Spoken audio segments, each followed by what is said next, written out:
بەڵام من ئەمەوێت لەسەر بابەتە زیاتر قسە بکەم بۆ تایبەتی کە پرسی دموکراسی و فدراڵیەت لە عێراق ئێستا پرسێکی گرنگە و زۆر لایەن باسی لێوە دەکەن لەگەڵ میوانەکەم بەڕێز بەختیار حەیدەر سەرۆکی سندیکای پارێزەرانی کوردستان کە لەگەڵم دەبێت بەڕێز بەختیار سپاس کە لەگەڵ کوردستان 24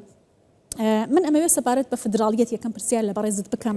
ئایا دەستوری عێراق بە دروستی چوارچێوەی حکوومەتێکی فدراڵی بۆ عێراق دیاری کردووە کە پێناسەی فدراڵیەت هەڵبگرێت ئەگەرنە بۆچی بەم شێوازە فدراڵیەت لە عێراق لاوازە؟ پێشیش بەخێر بێن خۆشحاڵم بۆی کە لەگەڵ ئێوەی بەڕێزم بۆی باسی کە بابەتێکی هەستیار بکەین و گرنگ بکەین ئەویش ئەنجومەنی فیدراالیە لە حقیقەتدا دەستوری عێراق زۆر شتی باس کردووە و با بڵێن ڕێگە چارە و با بڵێن تەنانەت خەریتەی ڕێگای بۆ زۆربەی کێشەکان یاخود بابەتەکان داناوە بەڵام بەداخەوە دەستور لە زۆر لە با بڵێن مادەکانی جێبەجێ نەکراوە تاکو ئێستا کاتی خۆی ڕەنگە لەگەڵ برادرانی تر پسپۆر دانیشتین و نزیکەی 55 مادەی دەستوریمان ژمارد و دەستنیشان کرد کە یاخود جێبەجێ نەکراوە یاخود بە سستی جێبەجێ کراوە بۆیە ئەگەر بێت و ئەو بابەتانە هەموو کە لە دەستور هەیە جێبەجێ بکراوە ئەمڕۆ عێراقمان بەو شێوەیە نەدەدیت و زۆر لە مافەکانی هەموو پێکاتەکە نەک تەنها کورد یاخود هەرێمی کوردستان هەموو پێکاتەکان و هەموو خەڵکی عێراقیش دەگەیشتنە با بڵێن وەزعێکی ئارام و وەزعێکی سەقامگیر لەلایەنی سیاسی و ئابووری و کۆمەڵایەتی. بەڵێ بەڕێز بەختیار زۆر جار باس لەوە دەکرێت کە لەبەرەوەی عێراق پەرلەمانی هەیە و بە پێی دەستور وڵاتێکی فدراڵیە ئەمەیتر ئاماژەیە بۆی کە دموکراسی لە عێراق بەرقەرارە ئایا تەنها بوونی پەرلەمان نیشانەی دموکراسیە لە عێراقدا؟ نەخێر بە دڵنیاییەوە پەرلەمان بە تایبەتی ئەو لەگەڵ بوونی ئەو هەموو خەڵکەی کە لە ناو پەرلەمان و جۆرەی بیرکردنەوەیان و جۆرەی بە عقلیەتێکی شۆڤینی و بە عقلیەتێکی سیرکردن بە عقلیەتێکی مرکزی بۆ بەڕێوەبردننی دەوڵەت بە دڵنیاییەوە پەرلەمان ناتوانێت ئەو دەورە ببینی بە تەواوی و نەشی بینیوە و هەمووشمان دەبینین ئەو هەموو بڕیارانەی کە دژی هەرێم دەرچووە چ لە لایەنی داراییەوە چ لە لایەنی تر لایەنی سیاسیەوە و هەموو هەوڵ دراوە بۆی کە هەرێم با بڵێ دەسەڵاتەکانی هەرێم سنووردار بکرێت و ئەسڵەن هەوڵ هەیە بۆ ئەوەی هەرێم هەر لە ناو بچێت نەمینێ شتێک نەمینێ بە ناوی قەوارەی هەرێمی کوردستان بەڵام تەمان پێیان نەکراوە و پێشیان ناکرێت ئەوەی کە زەمانە بۆ ئەوەی کە تۆ لە وڵاتی خۆت بژی بە تایبەتی کە چەندین پێکهاتەی تێدایە ئەوەیە کە تۆ دەبێ بە تایبەتی عێراق وڵاتێکی فیدراالیە کە دەستور با بڵێن بە وڵاتی فیدراالی داناوە کە ئەو هەموو خەڵکەش دەنگی داوە لەسەر ئەم دەستورە بۆیە بوونی ئەنجومەنی فیدراالی زەمانێکە بۆ ئەوەی کە مافی هەموو لایەک بپارێزرێ و ئەو کات پەرلەمان بە منطقی زۆرینەوە خۆی فەرز نەکاتە سەر کەمینەکان کە واقعەکە وایە ئیتر زۆرینە و کەمینەیە ئەوەش کە ئەسڵەن پێویستە لە وڵاتی ئێمە بە سازان و بە تەفاهمات و بە تەوافق کارەکان بەڕێوە بچی بەڵام بەداخەوە بە ئەو وەزعەکە دەبینین کە بەو شێوەیە نییە. باشە بەڕێز بەختیار چی وای کردووە کە پەرلەمان لە عێراق ڕۆڵی دامەزراوەیەک بۆ چەسپاندنی دموکراسی نەگێڕێت ئەمە هەژمونی ناوخۆیە دەرەکیە بۆچی هیچ کاتێک پەرلەمان نەبووتە شوێنێک بۆ لێپرسینەوەیەکی شەفافانە یا بۆ چەسپاندنی ئەو یاسایانە بەبێ جیاوازی و دەستێوەردانی دەرەکی یا لایەنێکی فرە باڵا دەست لە عێراقدا؟ وەکو هەروەک پێم وتی کە ئەسڵەن ئەو خەڵکەی کە لە پەرلەمانن بە ناوی زۆرینە لەوێن بەداخەوە ئەوان زیاتر کارەکان بەڕێوە دەبن بە واڕاستەیە کە دژی با بڵێن هەرێمی کوردستان و دژی تەنانەت وڵا شوێنی تریش خەڵکی تریش هەر ئێمە نین ینی تەنانەت سونەکانیش و هەژمونی با بڵێن وڵاتانی دی دراوسێ دیارە زۆر زۆر وازیحە کە ئەوان تا ڕادەکی زۆر ڕۆڵیان هەیە لە چەسپاندنی ئەو شێوە بیرکردنەوەی کە بیرکردنەوەی ما بڵێن مرکزیەتە زیاتر لەوەی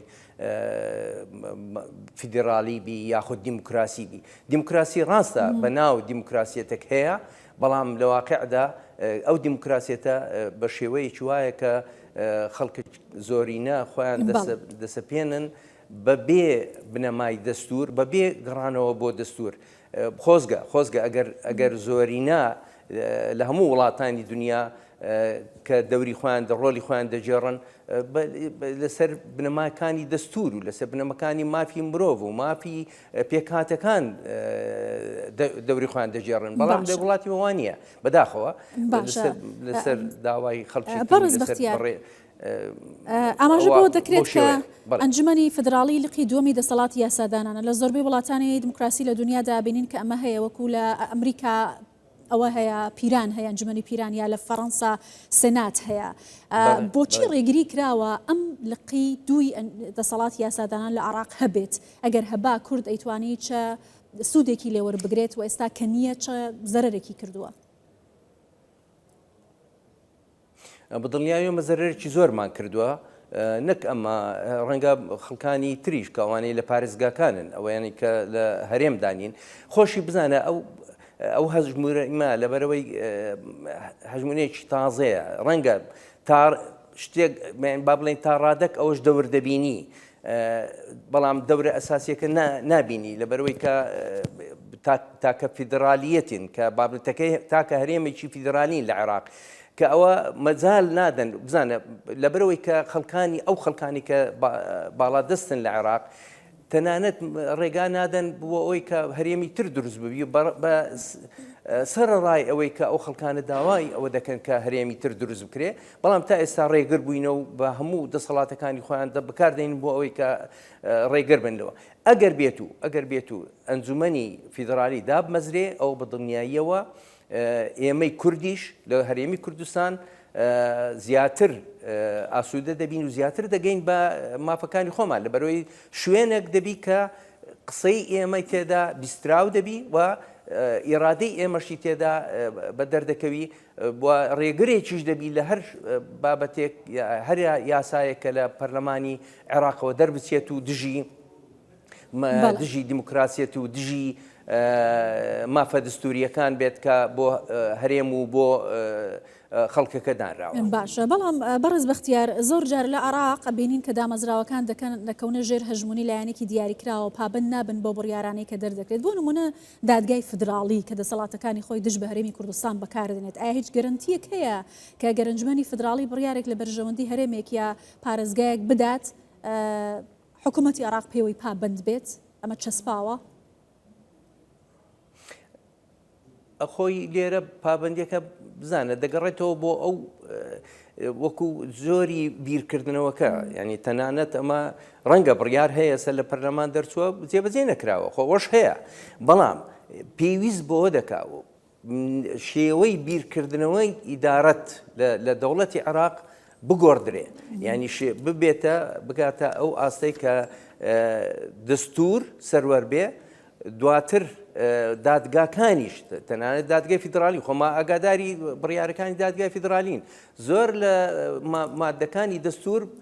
بە کەیفی خۆیان تەفسیری دەکەن ینی تەفسیری بۆ دەبینەوە تەنانەت گەیشتوەتە ڕادەی ئەوەی کە لە ڕێی تەفسیرەوە زۆر لە مادەکانیان گۆڕیوە کە ئەوش زائز نییە مادەی دەستور نابی بگۆڕدرێ و تەفسیر تەنها تەفسیر دەکرێت ئەویش تەفسیریش لە نیتاقێکی زۆر دیاریکراو لەوە زیاتر ناتوان بۆیە پێویستە هەروەک باسمان کرد عێراق دەوڵەتێکی فیدراالیە دیموکراسیە پێویستە جۆرەی بیرکردنەوەی خەڵکەکان ئەوانەی کە دەسەڵاتیان بەدەستەوەیەت پێویستە جۆری بیرکردنەوەیان بگۆڕدرێ بۆ ئەوەی کە بتوانن وڵاتێک بەرەو پێش ببن بۆی بتوانن کە هەموو مافی هەموو پێکهاتەکان و هاوڵاتیان بپارێزن. ئەوە لە هەموو دنیا بۆ حکوومەت بۆ هاوڵاتیان بۆ خەڵکی خۆیش کار دەکات، بەڵام لە وڵاتی مە بەداخەوە بۆ مەجموعە خەڵکێک بەکار هاتووە کە تەنانەت زیاتر ئەوانیش بە با بڵین بە پێی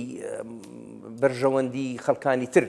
کار دەکەن بەداخەوە. بەڵێ زۆر سپاس دەکەم بەڕێز بەختیار حەیدەر سەرۆکی سندیکای پارێزەرانی کوردستان لە هەولێرەوە لەگەڵم بووی. زۆر سپاس.